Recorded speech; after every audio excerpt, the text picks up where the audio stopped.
How are we doing, guys? Kevin Paver here for Golfshake.com, and we're down here at the Callaway European Performance Centre, and I'm here with Mike Clark, fitting expert from Callaway Golf, and we're going to talk through the range of Odyssey putters for 2019.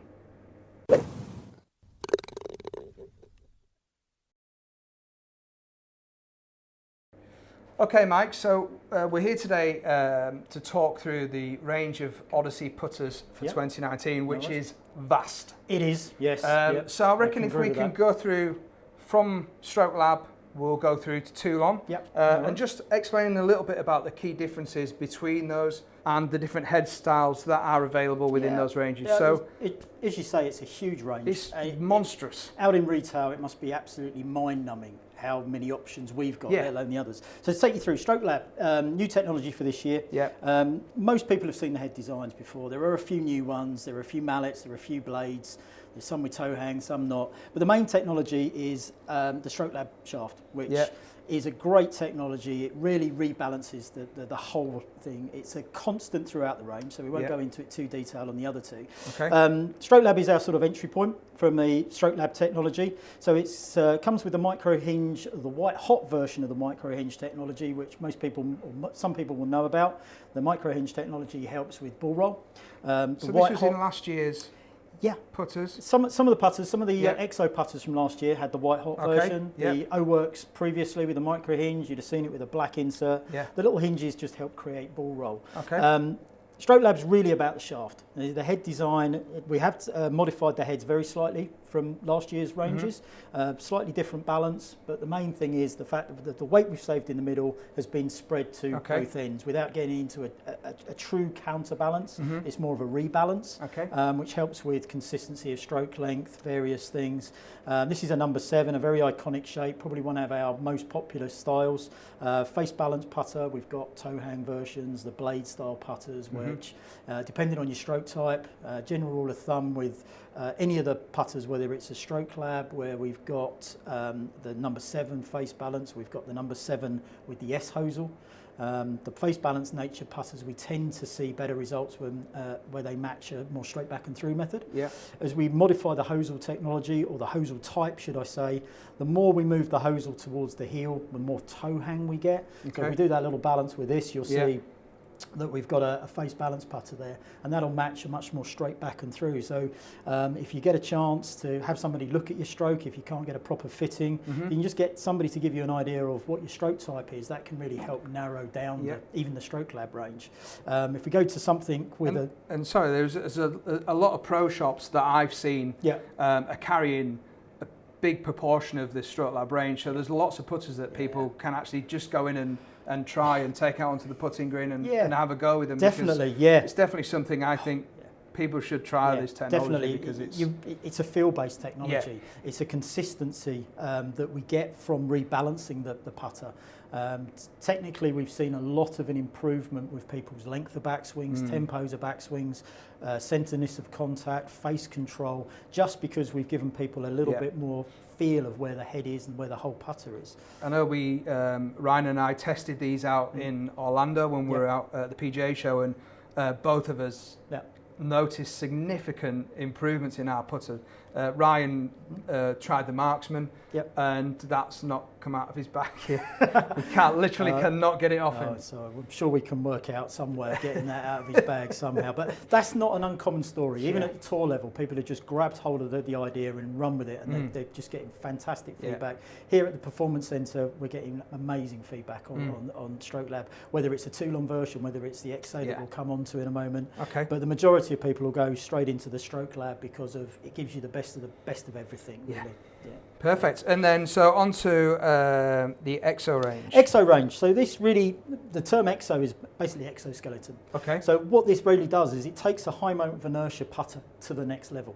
So by replacing the centre section here with this light aluminium material, it means that a higher percentage of the mass has been moved to the perimeters. So high moment of inertia, resistance to twisting. We use it in putters to stop the putter twisting on impact. So something like the number 7, the iconic number 7, the 2 prongs, really a high moment of inertia. Take this Marksman for argument's sake. We've now taken the centre section and replaced it with a very light aluminium material. That moves the weight even more to the two wings. So on a putter like this, if you do hit out of the centre off that, there isn't much better a technology out there for resisting that putter from twisting.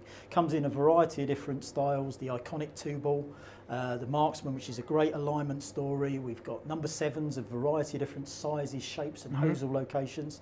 The majority of these do tend to come in face balance natured putters because they tend to lend themselves to players who don't hit the middle of the putter, and most people a face balance putter will work, but some of them come with a little less hosel, so there is the option for that little toe hang story as well. So if you've got a little bit more of an arc, if that guy that gives you that little bit of feedback tells you you've got a bit of an arc, try an S hosel. That'll just potentially match that face up to your path a little better. But great putters to try. Exactly the same insert as the Strokelab, the white hot version of the micro hinge. Wonderful feel, tour level feel off the putter. It is still the most used type of insert on tour. It's the one that the pros ask for every time. Can we have a white hot? Can we have a white hot? So having that with the great technology that micro hinge does gives us the best of both worlds on that. And this is the kind of middle of the price point in the range, isn't it? Yeah, basically it goes, Strokelab is your kind of entry level from a Strokelab shaft technology.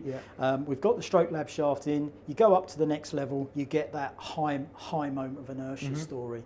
Most of these will have a much higher MOI than any other putter out on the market because of that unique nature of the way that the construction's been done. Okay, cool. And then on to the creme de la creme, I suppose you'd say. The top shelf putters. Absolutely. Yeah. So this is a super premium putter, very, very highly machined. Again, this has had a massive uptake on tour. The amount of Toulons that are in play now is brilliant. The likes of Francesco moving from his mill putter to ours is a big thing. And he won first week out with it. He did win first week out. You sort of couldn't great, read that story. Yeah, it's a fantastic story. Yeah. And great quotes like he's never had a better putting week and things like that. Yeah. Very highly machined. Super premium putters with a very good milling story, very soft feeling for a milled putter. Again, a variety of different shapes from your number 7s, your Las Vegas styles, which have proved to be unbelievably popular. That iconic shape in a milled putter with the Strokelab technology has just been hard to turn people away. And considering the price point, these are super premium, but they are selling like hotcakes because they are so good. Again, your classic toe hang, number 1 style putters through to your higher moment of inertias, things like the Atlanta and the Azalea that was named after Sergio's little baby. We did a putter that for him, and we called it the Azalea as an icon. They're all named by cities in the States, so they're not the number 1s, they're not that sort of thing. We've got iconic names. You've got the Indianapolis, the Starship one, the super moment of inertia on those sorts of styles. We did a review of the Austin actually, which Ryan was a big fan of. And they look. Tell you that's named after, but some ones we can't say. Right. And they look. Absolutely. Yeah, so there's some subtle differences. Things like the San Diego and the Austin, the subtle differences are, until you put them side by side, they are so subtle. But they really are premium things. And add in such a wonderful technology as Strokelab, the likes of Thomas Peters are using them, those sorts of guys, and you say it is brilliant. And we've been kind of caught on the hopper how popular these have been. At that price point, they have just flown off the shelves. So it's a fantastic story for us. So this is something that people should, if they're in the market for that premium, high-end putter. If you're a guy who normally goes for the normal suspects when it comes to a milled putter, try the Toulon, because you'll be amazed how much better this will feel to some of those more traditional milled style putters. Great stuff. Brilliant. Well, look, thanks for your time today, Mike. It's really interesting to see the range, and there's so much of it here. It's like you look at the range. Like a toy shop. You do. There's always something in the Odyssey range that will suit somebody's eye, feel, and budget. That's the most important thing. That's why we have options. The options are there to give everyone the opportunity to get the best out of their putting game. Great stuff. Appreciate that. No, my pleasure. So there we go. That's a quick run through of the Odyssey range for 2019. And if you want to see some more detail about these putters, check out the Golfshake YouTube channel. We've reviewed most of these in some capacity on the channel. So make sure you have a look through and check those videos out. So hope you enjoyed that video. If you did, as always, give it a thumbs up. And if you haven't already subscribed to the YouTube channel, click the button down there, subscribe, and you'll get a load more content just like this one. So thanks again for watching, and we'll speak to you again soon.